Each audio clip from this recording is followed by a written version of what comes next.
picture, and so on, without a deep familiarity and love for the material. And yet, you have to be outside it as well, to feel estranged enough from it to point out its flaws, its ridiculous features, its aesthetic omissions, and even its moral failures. In short, you have to be the loyal opposition, which is as good a way of describing a certain American Jewish attitude as any. But Brooks would not be the genius he is if his work didn't raise artistic questions at the highest level. And perhaps his testing of limits, his pushing against constraints, is most powerful and profound when it comes to the questions of suitable and tasteful subjects for comedy itself.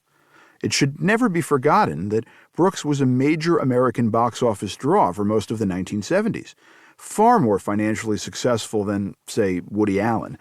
And for most of that time, and for most of his audience, those questions revolved around vulgarity. The flatulence scene in Blazing Saddles is the "here's looking at you, kid" of American low comedy on film. But for many others then, and for even more now, Brooks's lifelong engagement with the Holocaust as a source of comedy is substantially more significant.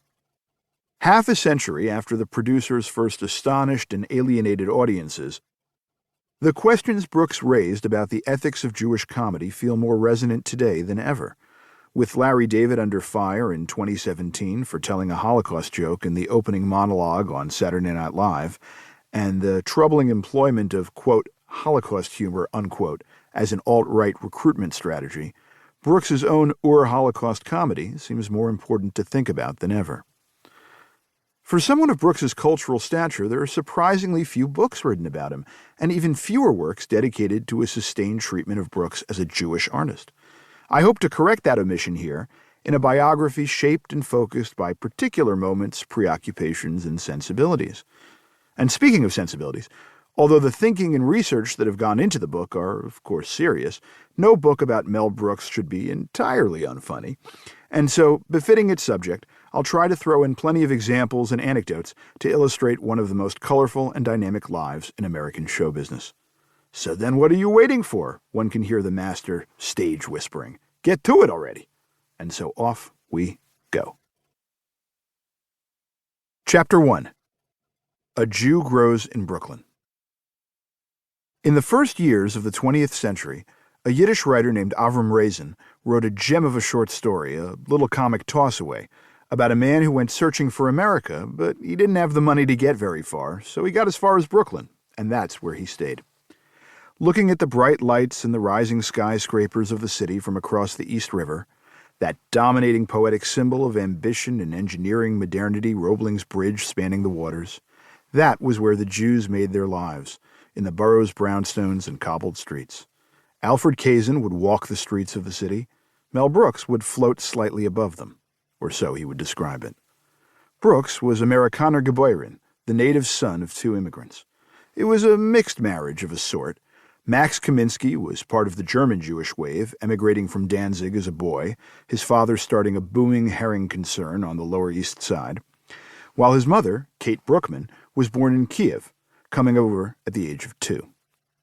Max and Kate met in the city, married in 1916, moved to Brooklyn, and proceeded to produce 4 boys: Irving, Lenny, Bernie, and Melvin, a quartet that sounds straight out of an American Jewish vaudeville punchline. Young Melvin Kaminsky arrived in the world on June 28, 1926, on the family kitchen table. Home delivery was common in those days.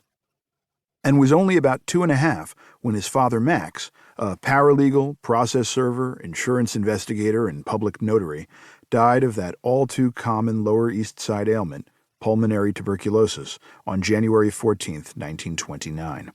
He was 34. This was a second abandonment for Kate of sorts.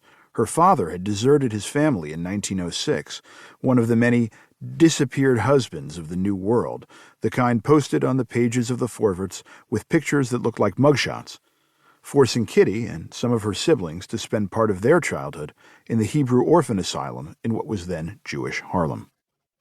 Though the extended family helped out, the social safety net being what it wasn't, Kitty Kaminsky, along with all 3 of Brooks's older siblings, were forced to go to work to make ends meet. In the garment trade as shipping clerks, newspaper sellers, runners. Melvin, of course, was too young to do so, even by the lax child labor standards of the day.